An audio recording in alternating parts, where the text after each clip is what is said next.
we'll run the clip.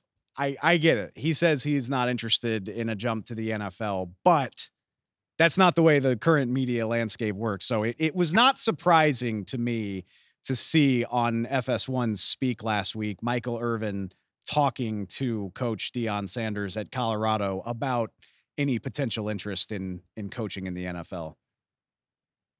And can I segue with that? Because no place needs people to encourage people to be better than they really are, besides Jerry Jones and the Dallas Cowboys. Now, I know you focus day-to-day. I know you're a day-to-day man. But can you think about some days? Let me take the computer here, because you starting to talk that talk. I got to show you where I am. I love it where I am. What are you trying to say? What are you trying to say? I love it where I am. I love it. You already know you're going with it. I love it where I am. Have you ever been to Boulder, Greg? I have not. I would love to. I've been to Colorado, but I haven't been to Boulder. Having spent some time in Boulder and Denver, I don't blame Deion Sanders at all if he loves it where he is. I'm going to take him at his word. I'm going to look, his program could have the Heisman Trophy winner by the time the season's done. Colorado very much alive to play for the Big 12 title and potentially make the college football playoff. Like, even at 8-2, even if they don't win another game, the season is an unmitigated success from where they were last year and where they were before they hired him. But even he can understand that this is going to be a topic of conversation until all of the dominoes fall and until there aren't any NFL jobs open, especially, as Michael Irvin pointed out, if the Dallas Cowboys job is open, which it looks like it will be. I mean, he gets why people are talking about this, though, right? Right, he does. And again, Deion likes, he doesn't necessarily hate that he's being talked about as an NFL potential coach. That doesn't hurt you in recruiting circles at all. So I think he's doing the smart thing and saying, no, I'm very happy where I am. It doesn't mean he's not taking calls. And Dallas would be the one spot that I would probably wonder, where he has a history. This is tough because I don't know, like, if he's still at Colorado and he's committed to Colorado after his kids are gone, I'll be really impressed. I don't get that sense right now. So I'll be curious to see how long he's there and what the next step is for him. It's tougher in the NFL because you can't bring in 2/3 of your roster in a year in the NFL. You have to inherit the roster you have. There are contracts. It's harder to tell NFL players to hit the road. I don't know that he has the control at any point that he would have and the autonomy he would have at a place like Colorado and a program that's his own there. So it's a fun thing to talk about. I wasn't sure whether to put him on the list or not.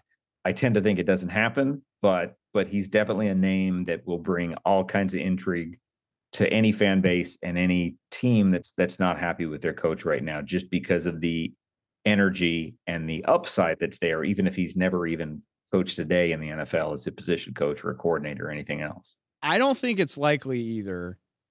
And like I said, I'm going to take him at his word. Like I said, they got a lot to play for. We'll see what happens with his son Shedeur and Travis Hunter.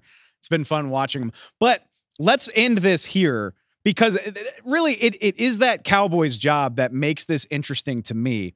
Because look, I covered the Cowboys for a long time. I have no idea where this goes. Because look, you hired a Super Bowl winning coach in Mike McCarthy to get you back on track. He kind of got you there, but obviously not the ultimate goal. I mean, 3 straight 12-win seasons it's nothing to scoff at, but that's not what the Cowboys are looking for. And I genuinely have no idea where Jerry Jones would go from here. You tried the Super Bowl winning coach. You tried the hotshot coordinator that everybody loved in Jason Garrett. Like, is Jerry Jones going to feel satisfied that somebody that's never been a head coach is going to do what Mike McCarthy couldn't? I lean toward no. And so if I'm looking at the Cowboys, I feel like you're really stuck with a very short list of guys. And it's like Bill Belichick, Pete Carroll. You can throw Mike Vrabel in there if you want to, even though Mike Vrabel hasn't accomplished anywhere near what Mike McCarthy did. Or maybe you get real weird with it, and that's how you wind up at Coach Prime. Like, I can't say it's impossible because it sounds very, very Cowboys to me. Yeah. Again, like you said, you don't rule anything out. I feel like Jerry Jones is going to take a big swing. I think he knows that the one thing there's no salary cap on the NFL is how much you want to pay a coach, how big a check you want to write. So I don't think he wants to be anybody's second choice. I think he wants to go after the top guys on the list. So I hear what you're saying in that a proven coach, a Super Bowl winner like McCarthy, because he hasn't won, it's scary to go and give somebody their first head coaching job when somebody like that hasn't been able to win. But I do think you want to go for the absolute brass ring in this class. So I had initially I had Ben Johnson. I changed it. I've got Minter going there. I think they're going to get a first-year coach. I think they're going to write a big check to get their pick of the best of the available coaches. And they need to change things there. They need to get back off the schneid, get back to being a relevant playoff team. And the sooner you can do that, even if it's with a young coach, I think you try for the biggest swing you can make.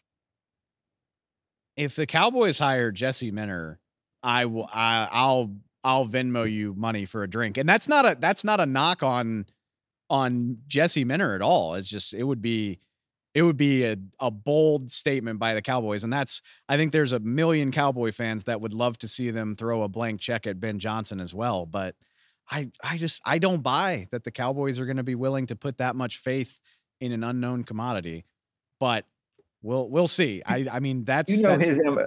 Yeah, his MO a lot better than I do. So as unpredictable as it might be, I think you probably have a better feel for what's ahead there. The fun part is I don't think anybody has a true feel for it because their typical MO has not worked. So maybe it is time to step outside their comfort zone. Something to watch. We'll see. I mean, officially the Cowboys job is not even open, but we'll see. I wanted to get out in front of this, give people an idea of what to expect here as we get into coaching season. Make sure you go check out Greg's story on foxsports.com or the Fox Sports app. Always love talking to you, man. We'll chat soon. Hey, thanks for having me, man.